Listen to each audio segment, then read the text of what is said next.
Once again, join me on your feet for the co-founder of Yips Yogurt Chips, Erin Vranas.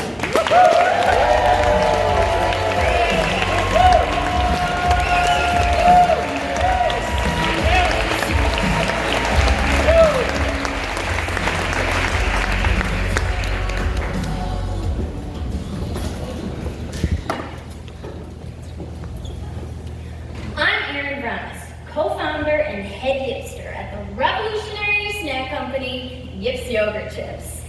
I own an iconic restaurant here in Madison called Parthenon Gyros, where we specialize in America's best house-made gyros.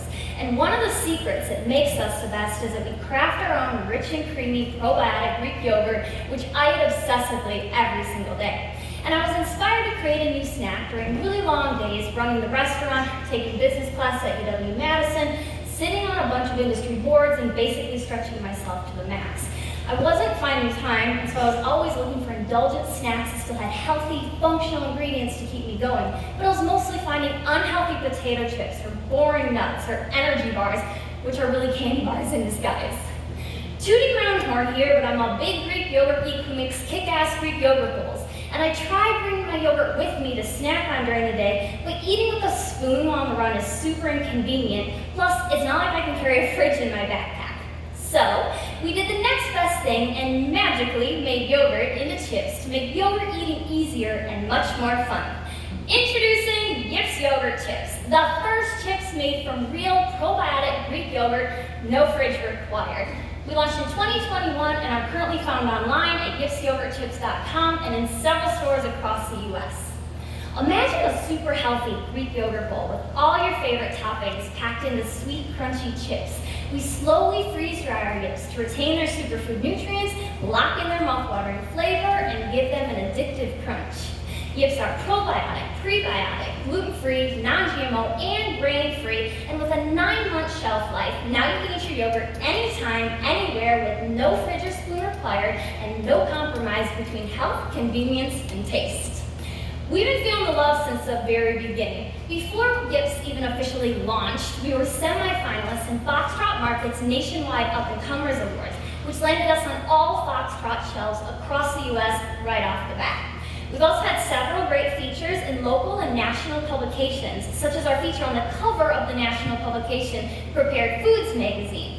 Recently, SKU, the #1 CPG accelerator in the US, became our brand partner, and we just won the National Gold Sophie Award, and we're contacted by Shark Tank. Yips lies at the intersection of the ginormous global yogurt market, freeze-dried fruits market, and probiotics market. So we know there's tremendous opportunity for a value-added probiotic freeze-dried yogurt snack like ours in the marketplace, especially since Yips are the first of their kind. And though there are endless examples of snack companies producing components included in Yips Yogurt Chips, no other company brings yogurt, natural ingredients, freeze-drying, probiotics, and portability together into one product. But that said, we're inspired by several big players like Chobani and Noosa in the traditional yogurt category, and Rhymes and Bear in the dried fruits category. Our chips retail for $5.99 per bag, and we currently sell direct to consumers on our website and also direct to retailers. Some examples of retailers that we're currently working with are natural grocers like Metcalfe's, as well as fitness clubs like Princeton Club, and corporate cafeterias like Epic, Exact Sciences, and UW Hospital. Our near future vision, when we're able to reach scale, is to sell through e-tailers and natural retailers like Amazon and Whole Foods, continuing to scale strategically from there. Yips are poised for explosive growth with our omni-channel strategy. We project fast but sustainable growth with $70,000 revenue by end of year, $575,000 next year, $2.8 million in 2024 with exponential growth from there. Our core team consists of myself and Dimitri Vranas.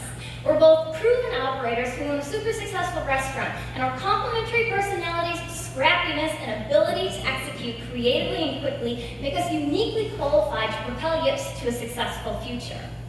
Are you ready to put all your chips on Yips? We know that if we move quickly, Yips can be as synonymous with yogurt chips as Pop-Tarts are with toaster pastries and popsicles are with ice pops. Right now we're working hard building out plans, including a new manufacturing process and facility that will finally allow us to scale this Yipster baby.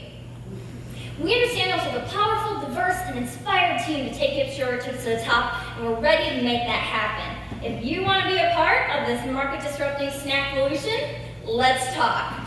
One last thing to say, yip yip hooray. Now let's get some lips on these Yips chips.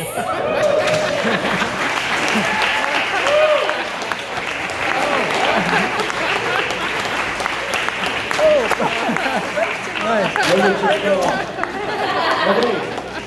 Questions for Erin? You want one? We'll get you one. Hi Erin, thanks so much. I would love to try them later. I tried. I'll get you some. It was a good throw. Can you talk a little bit more about your consumer marketing strategy? Until the channel partners are in place, how are you going to get anything out there to regular consumers like us?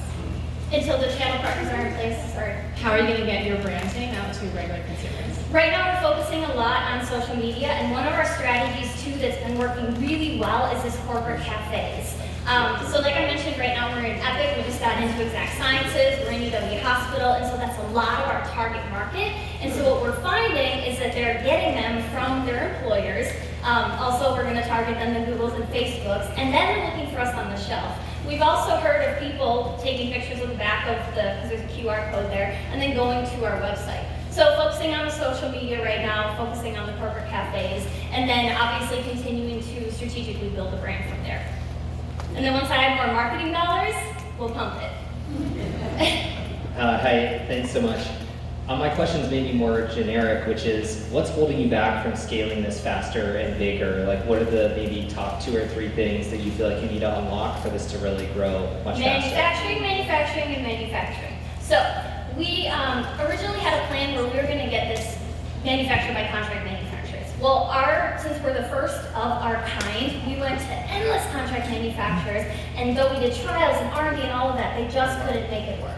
And so then we said, screw it. We're good at operations, we're good at systems, we're good at putting teams together, so we're doing it ourselves. We're also surrounded by awesome people. We have some engineer friends right now who are helping us build out a new process that will allow us to scale this thing. Kind of leaning into that question a little bit more, thinking about the competitive landscape, there's a lot of folks in that Venn diagram they showed, both on the yogurt side, but also the dried goods side. So what about your process is proprietary or novel that's preventing a Chobani or a Siggy's from entering the space? It's really difficult to replicate, and that's what we found, especially going to all of these different freeze-dried contract manufacturers around the U.S. And so as we're building out this process, we obviously will be having trade secrets around it. There may be different IP around it as we build it out. So, yeah, did that answer your question? Okay. Well, you've already addressed a couple of the audience questions as well that were curious of the competitive landscape and how you're going to scale. There's also some specific questions on your costs and profit margins.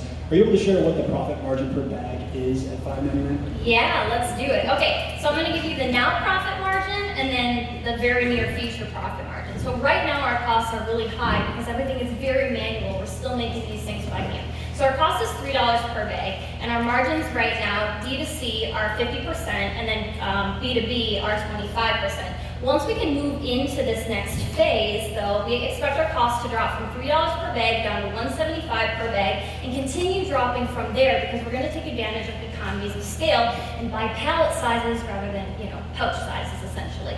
So when we get to that $1.75 per bag, our margins are going to be 70% D2C, 55% B2B, and once we incorporate distributors into it, now we're at 45% margins there. So we've got a lot of room there, and then obviously as we grow, that'll continue to grow too. I have another question. So thinking about your team, can you tell us a little bit more about the food scientists and engineers that are working sort of behind the scenes to come up with new flavors and kind of like continue to improve the tech in the process? Yeah, definitely. Okay, so in terms of food scientists, we did the flavors ourselves. We're huge foodies. We have a restaurant. We have palates that are developed, and so that's who's doing the flavors, me. But the food scientists, we have an awesome food scientist on our advisory team who's actually part of my SKU mentors. And we also have some engineers, some of them are here today, who are helping us build out like what equipment we are going to need. And we even rented a separate space for this R&D so that we can put the equipment together on a small scale right now, and then we're looking into facilities in order to expand like tomorrow.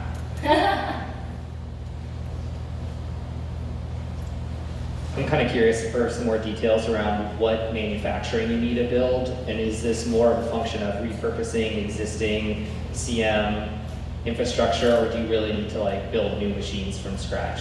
Oh, no, not from scratch at all. So we are looking into a lot of different freeze dryer manufacturers, so we're going to purchase the freeze dryers from these manufacturers. So no, I'm not going to build an entire freeze dryer. And then also we're piecing together different components in order to make them work for our specific process. Can you chime in with another audience question? Can you talk, you mentioned some of the health benefits of the product. Can you talk not just about those benefits, but also how are those potential health benefits verified?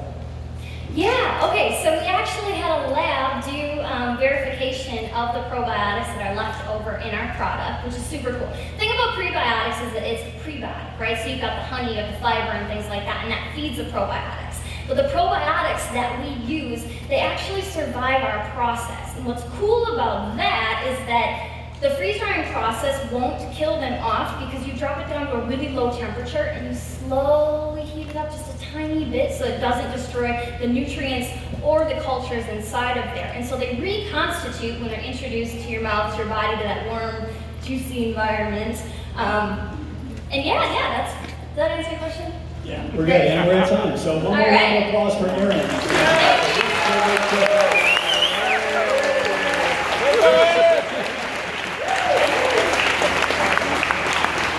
All right, next, please join me on your feet and welcome the co-founder